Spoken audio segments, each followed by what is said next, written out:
Tradition भी ये ना कहो कि जस्ट एक स्टैग्नेट है या खड़ी है। स्टैग्नेट जो है, ट्रेडिशन जो है, ये भी एक डेवलप, एक डायनेमिक प्रोसेस है, ये रुका नहीं है।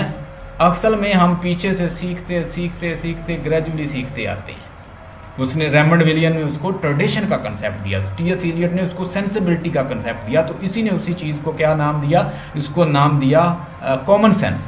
And how common sense can be derived, उसने कहा कॉमन सेंस इस तरह डिराइव होती है कि जो हम लिटरेचर लिखते हैं वो बेसिकली लिटरेचर क्या होता है, लिटरेचर क्या होता है, वो आइडियालॉजी, वो कल्चर, वो रिफ्लेक्शन होता है जो जिस सोसाइटी में वो इंसान रह रहा होता है, उसमें वो अपने आइडिया, पर्सनल व्यू भी लिखता है।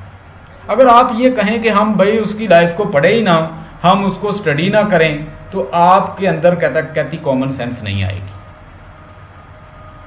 बात नहीं समझ आई, मैं दोबारा फिर बता देता हूँ कि एक राइटर है,